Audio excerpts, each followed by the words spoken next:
Today we'll be learning about modals. Now, what are modals? Modals are also known as auxiliary verbs, and modals, they are also known as helping verbs. So helping verbs or auxiliary verbs, they are all the same names that are used for modals, and modals, they are always used along with the main verb in a sentence. They are never used alone. They are always used before a main verb in a sentence, and they help the main verb perform the action.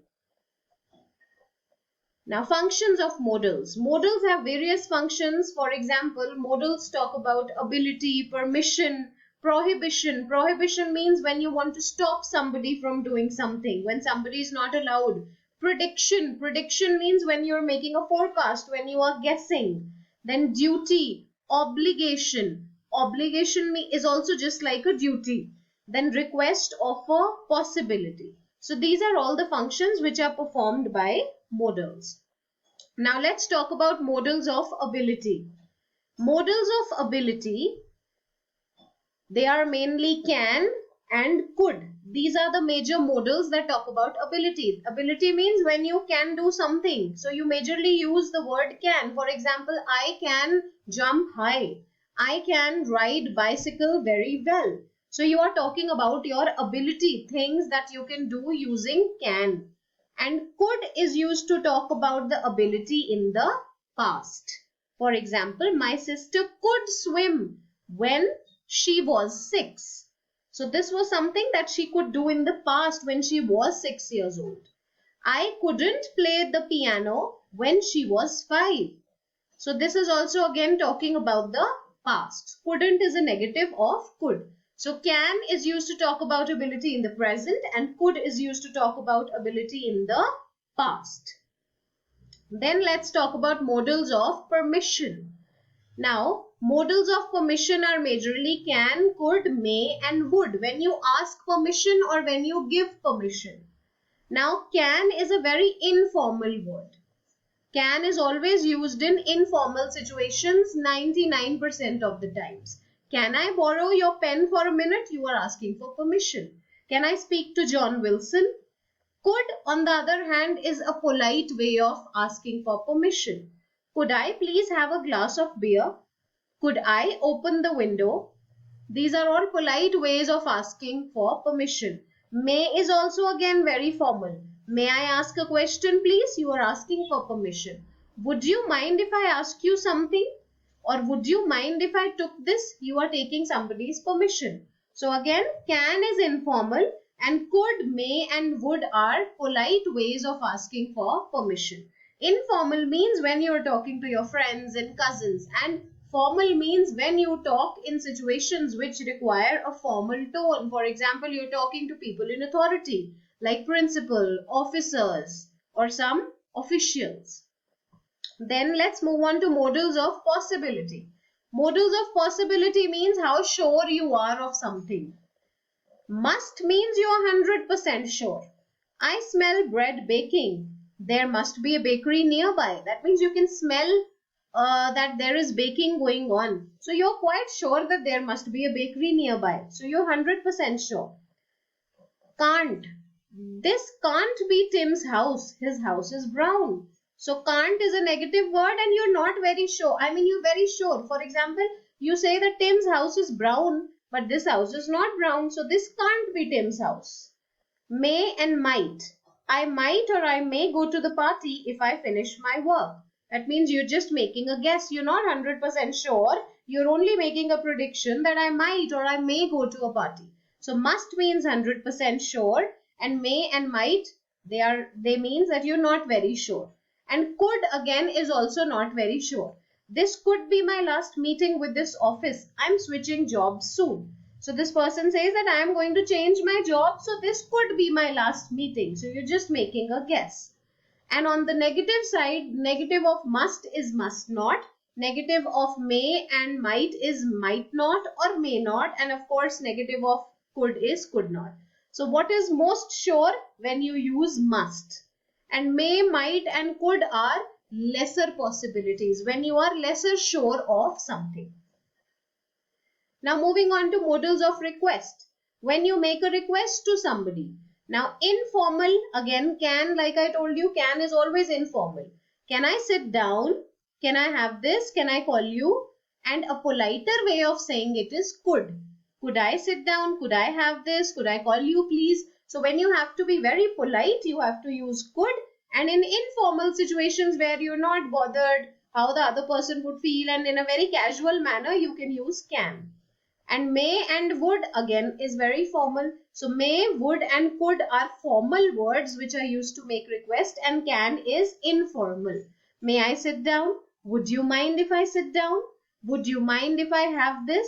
May I have this? These are all formal ways of using or formal ways of making requests. Moving on to modals of obligation. Now obligation, like I told you, means a kind of a duty. So full obligation means it is used with must. For example, you must tell police the truth. That means it is your duty. You don't have an option and you have to tell the police the truth. Should is used in situations where it is not compulsory. For example, you should tell your friends the truth. That means the choice is on you. You are just giving a suggestion to somebody that it is your duty that you should tell your friends the truth. But it is not a compulsion on you, just like must. And ought to is basically used in lesser common ways, and we use it in a very formal tone, and in these days we don't use ought to very much in our normal day-to-day languages. So you ought to tell your friends the truth. Ought to is also used just like must. It also means that it is a kind of a compulsion. But should means that the other person has a choice. You are just telling him what his duty is, but then it is up to him whether he wants to go for it or not. So full obligation, that means complete duty, is must, and incomplete, that means a partial obligation, is should. And then ought to is also used just like must, and remember ought to is mostly used for moral duties. For example, you ought to help the poor and the needy people around you. So it is your moral duty.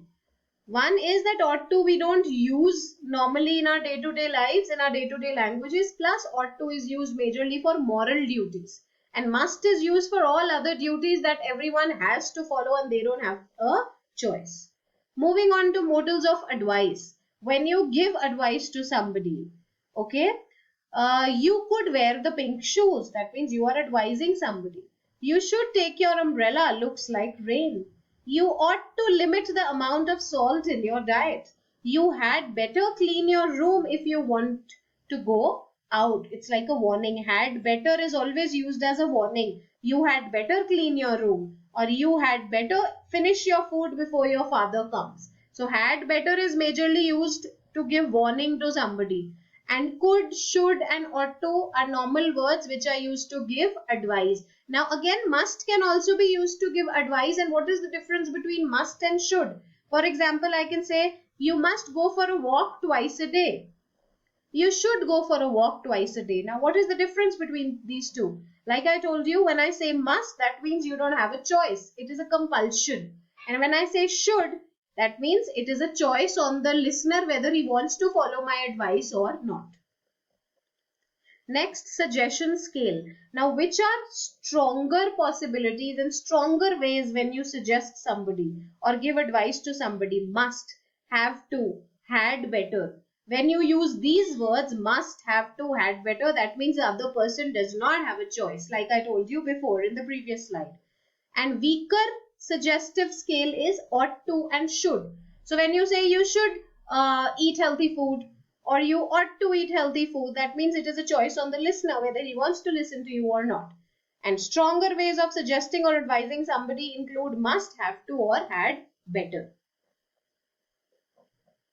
Now, let's have a quick glimpse of what we have studied. Modals of advice, modals of obligation, that means duty, modals of prohibition, when somebody is forbidden from doing something, when you stop somebody from doing something, mustn't and can't.